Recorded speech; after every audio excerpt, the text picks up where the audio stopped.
Hi, I'm Tina Capinas with Spotlight Elevate Engage, and we're here to talk today about Project 2025 and its impact on our local communities. Joining me today is Patrick Hanley. Welcome, Patrick. Thank you.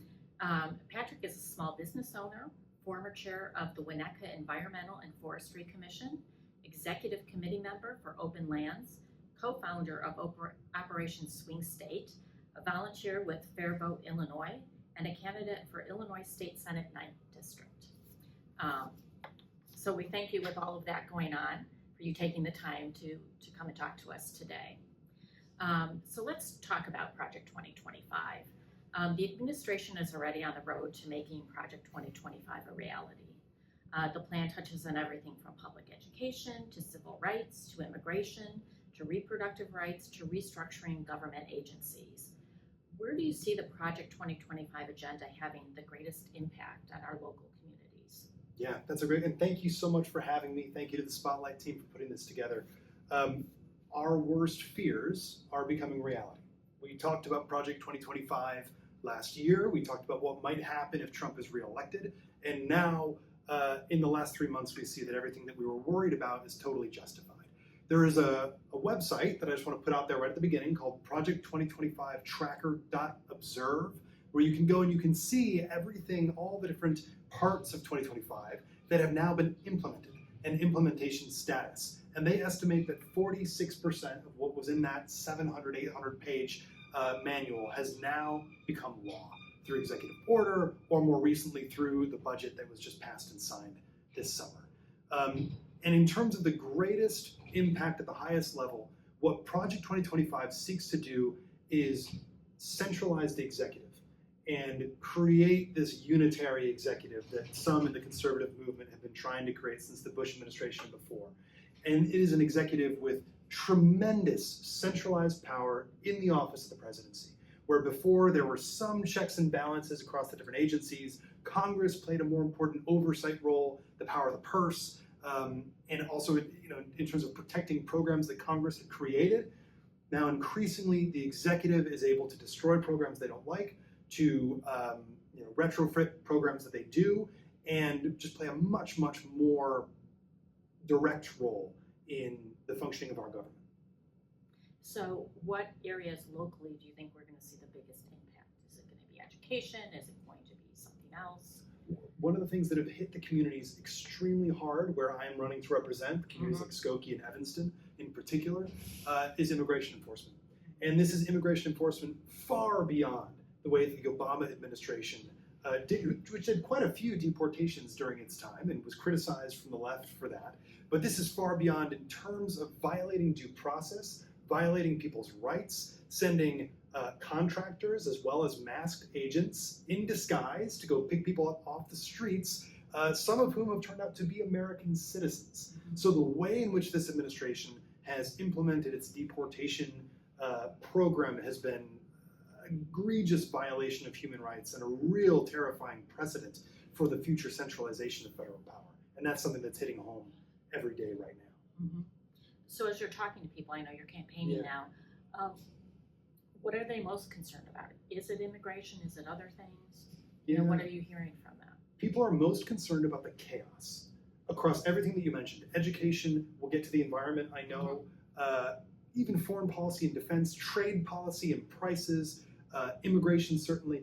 It is the folks fully realize that despite 2025 being called a plan, it is basically a loose confederation of a wish list of a bunch of right-wing fever dream policies stitched together. And implementing that plan has turned into such chaos across what people can expect from the federal government. So I know when I'm talking about, excuse me, I'm just thinking of a good example. And I know we'll turn to the environment in a second, but SNAP and nutritional aid and aid to folks of lower incomes, all of that being ripped away was set out in Project 2025. It's now being done and will be implemented over the next couple of years, which gives low-income families total uncertainty over how to plan, what to expect, and where they can go when they need help. So it's stuff like that that I think is getting to people the most. It's the chaos, the uncertainty. So you mentioned immigration. We've heard some reports of ICE activity in our area Yes. already. But now that Congress has approved more funding for ICE, we're really expecting that to ramp up. Yeah. What do you say to people who are worried about this? And do you have suggestions on how people can help support their immigrant neighbors? Yeah, absolutely. And look, my wife is an immigrant. My wife has a green card. And every time she goes abroad, I worry what's going to happen when she tries to come home. We have had stories of students and people who have exercised their right to free speech in this country, who have been detained when trying to come back to the country, who have been held at customs, who have been denied access to the country, or folks that are already here who have been picked up, again, without due process. So it is a scary situation. And I'm not a lawyer. I first extend my sincere apologies as an American to these folks who fought to be here and who, by the way, represent some of the best American ideals by participating in our community and working hard and trying to build a great country. But second, I would say the most important thing that we can do as communities, as public leaders, is make sure that people understand what their rights are. And make sure that people understand that this administration is being extremely aggressive. And so therefore, to be careful. And if your immigration status is in doubt, or if you have been vocal online, even though it is unconstitutional and it is unfair, maybe be careful around what you're doing around travel, which is, by the way, just such a scary thing to tell somebody who is here totally legally or who may well be a U.S. citizen. But these are really challenging times. So I think we need to tell folks to be careful, to know what their rights are, and to know that we're fighting for them. And we're gonna take our country back, but it's gonna take a couple of years. Are there any bright spots in the fight to push back against Project 2025? Are there any areas, being in Illinois, are there steps you've seen Illinois has taken to help protect communities or at least blunt the impact of some of these changes? Great question. So one of the things that I think about when I think about what Illinois has done is we've done a good job of shoring up our rural hospitals and rural providers. There has been, in this last session and in previous budgets, there has been increased rates and funding provided for rural hospitals, which now that they're going to lose that federal funding is hopefully going to keep them solvent, keep them open. So that's one small way that Illinois has been helpful. Other ways, we repealed our trigger law around reproductive health access. And we've also increased the amount of money that providers in Illinois can use to provide reproductive health services to folks in state and out of state. And that's something that we've been working on for the last 7 years. And it turns out that was a smart, forward-looking thing to do. So there are ways that we are fortifying Illinois from the chaos in the federal government. In terms of other bright spots, I would point us towards the amazing response from people that we've seen just in the last 2 months. The No Kings rally on June 14th, other protests and rallies since. Millions and millions of Americans have been activated to stand up and make themselves heard in blue and in red communities. And we've all perhaps seen that statistic that shows that when 3.5% of a population is actively engaged in politics, that we can expect there to be significant change from our political leaders. So that gives me a lot of hope. We've touched a little bit on the environment. You mentioned it. You're very involved in environmental issues. We're starting to see rollbacks on environmental protections. So what steps can people take now to protect the environment despite what is happening on the national level? Are there things people as individuals can do or that we can do within the state? Oh, that's a good question. So Illinois has done a good job setting out carbon zero goals. We've passed the Climate Equitable Jobs Act several years ago that puts us on a track to getting to carbon zero. Now, there are communities in the state that do still purchase power from coal plants, Winnetka being one of them. And as federal regulations around coal power are rolled back, those plants are at risk of continuing to run. And there's some question over whether or not plants in Kentucky and elsewhere outside of the state that aren't governed by CEJA will just keep burning coal, which is something that we know is inexcusable and just cannot continue. So municipalities can look at how they're purchasing power.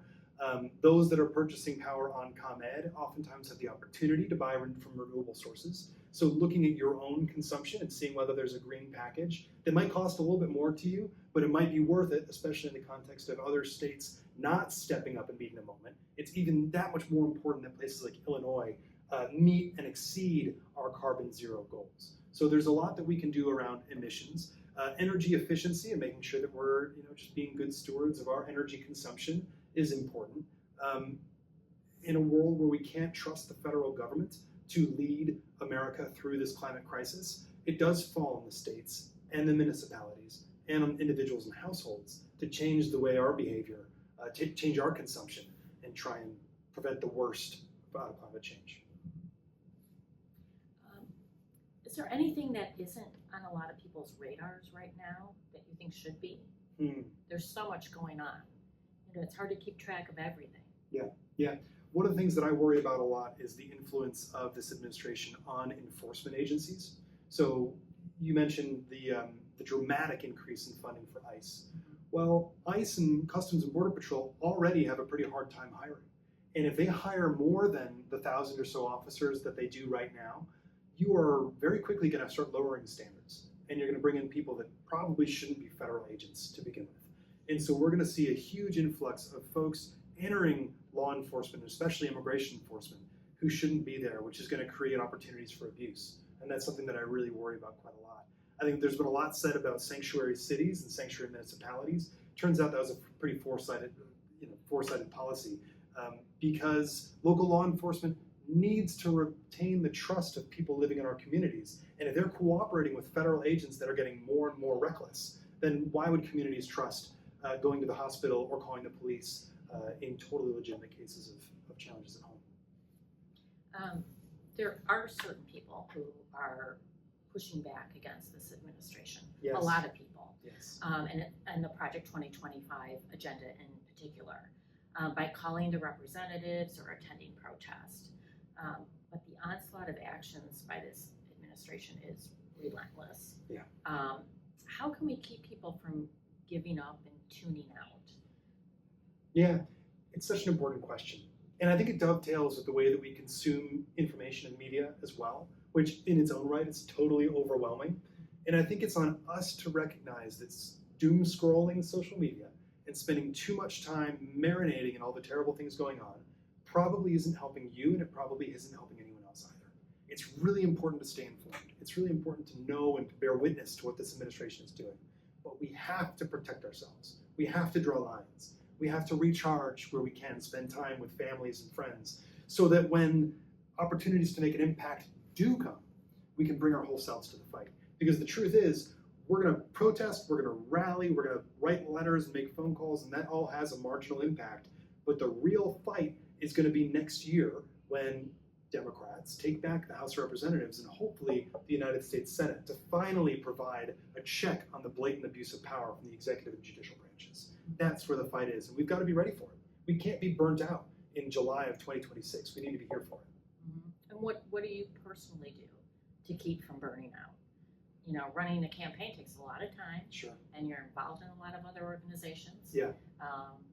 So what do you do personally to try to, keep your cool and keep from feeling distraught? I am very, very fortunate in that I have a wife that will not let me get too far away from the grounding of our home life and from our two little boys. I have a 22-month-old and a 5-month-old. They keep me very, very busy and very distracted from all of this, which gives me the opportunity to recharge a little bit with my family. My kids keep me grounded, and they also give me purpose. They remind me why I'm doing this.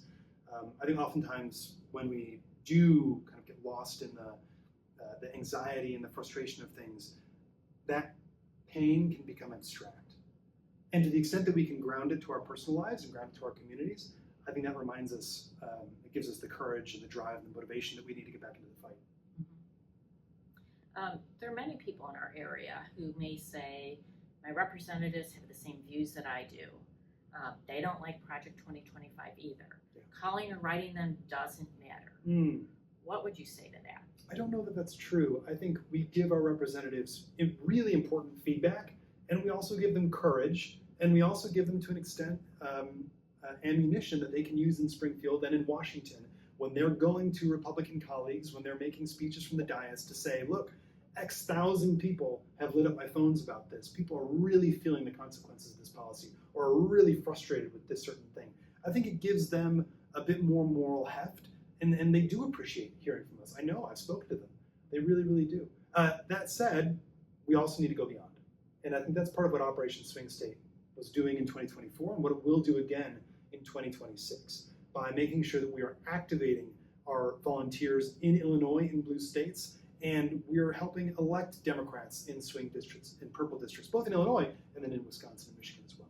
Can you explain a little bit for people who don't know about Yeah. Operation Swing State, what that group is? Operation Swing State was a coalition that came together last summer of more than 80 different organizations, including Democratic parties, indivisible chapters, labor unions, progressive allies and advocates. We got together and we launched more than 10,000 volunteers to go knock 250,000 doors in Michigan and in Wisconsin. And while it didn't work out at the top of the ticket, we did elect 2 US senators who, by the narrowest margins, who I just know would not be there if it wasn't for the good work of Illinois volunteers. And also, if you look at the massive national swing from left to right that we experienced in 24, Wisconsin had by far the smallest swing. It was just 1%. It was enough to push from red to blue, which is terrible, but it was very, very small, and that's because of the incredibly hard work of volunteers in Wisconsin, working with the Democratic Party of Wisconsin, and because of volunteers from Illinois. And that's something you're going to start ramping up again. That's right. So when will that happen? That's right. So in Illinois, we have our primaries, which are in March, St. Patrick's Day. As soon as those primaries are over and we have our Democratic nominees, we're gonna fire up Operation Swing State once again to help elect folks both in Illinois and beyond our borders. Mm-hmm. So stay tuned. For people feeling defeated, which Yeah. is a lot of people I know, Yeah. can you point to any recent successes where speaking up made a difference, or where we've seen pushback really help stop some of the actions of the federal government? Yeah, absolutely. So first, I would say, if you look at the number of court cases that have been filed against the administration, some 85–90% of those cases have been won. So oftentimes the administration will do something blatantly illegal, will put out an executive order that obviously can't work or is unconstitutional. That'll be the headline, and it'll devastate all of us because of its terrifying consequences. But it will be challenged in court, and oftentimes there are stays that are put. And that's part of why this Supreme Court decision around preventing nationwide stays on federal decisions is so frustrating. But the Trump administration's track record in court has been very bad. Now, on the other side, in terms of public pressure changing the way things go in Washington, there was recently, as part of this big, awful bill, the proposal to sell off public lands, which, by the way, is in Project 2025. And there was such an enormous, broad-based pushback from liberals, from moderates, from independents, from conservatives across the country that ultimately legislators pulled that out of the final bill. They realized that that was completely untenable to try and sell off our national jewels out in the West and across the United States.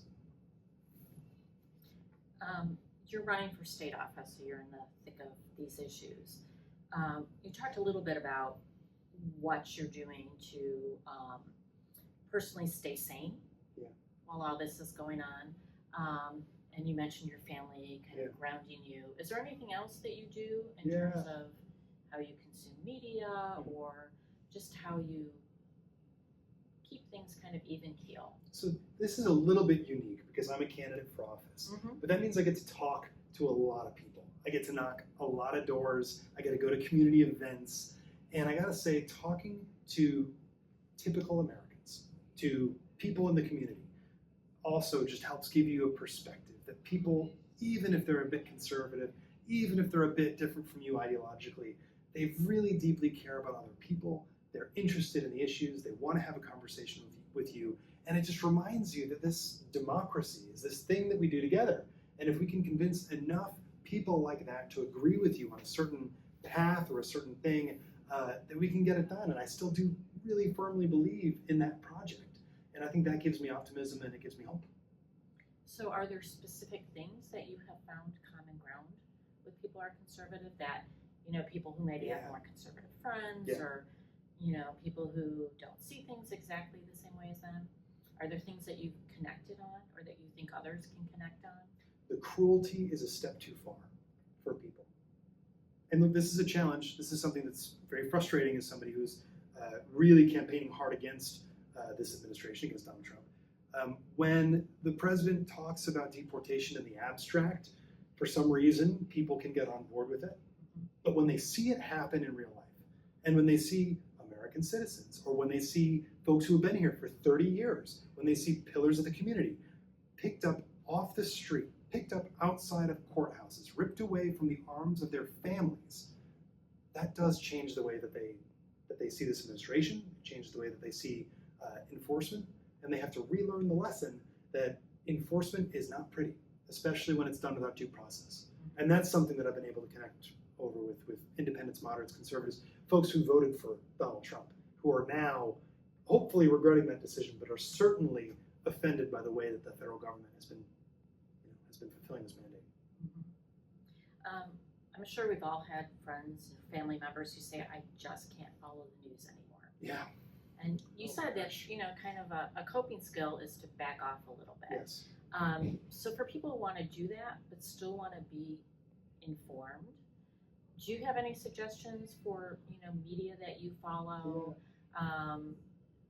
Whether it's podcasts or newspapers or magazines or anything, do you have any recommendations for people? Yeah. Maybe want to stay in touch without being overwhelmed. Absolutely. And I would say, so first, my most boring recommendation is go back to, I read sometimes every morning. WBEZ sometimes, nonprofit newsroom, they do a good job. They cover Chicago and national issues.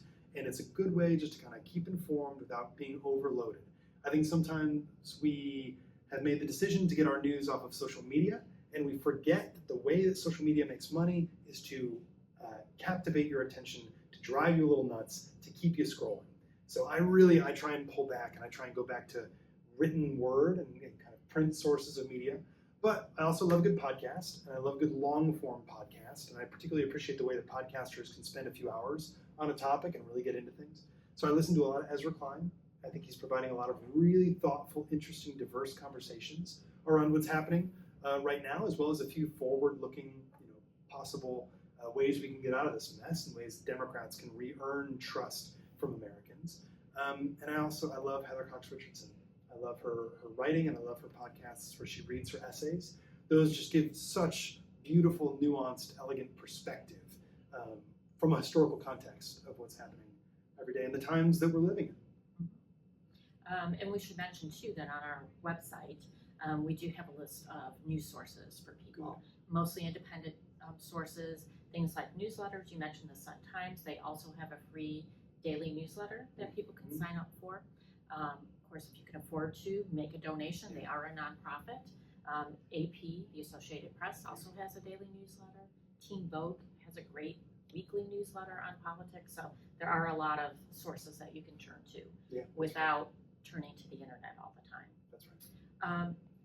We've covered a lot of ground. Is there anything we haven't covered that you'd like to address? Research. One of the most damaging things that the federal government has done in recent months has been gutting research in this country. And if you care about the environment, if you care about weather, which is obviously so closely linked, if you care about economic growth, basic research funded by the government is what drives our success in each of these areas. And getting rid of scientists, reducing grant funding, cutting grant funding off from projects that are midway. So we are literally sacrificing billions of dollars worth of research that now is unusable as we drive those scientists and academics to Europe and to Asia and other parts is going to be devastating in the long term for the United States. Part of what makes this country so dynamic has been our ability to generate new technologies, come up with new insights, provide broad bases of data and analysis. And if we're unable to do that, then we're flying in the dark. And that's not only dangerous, it's economically disastrous. Okay, well, thanks very much. We appreciate you coming and talking with us. Hopefully people learned something here. Thank you so much. Thanks for having me. Thank you. My pleasure.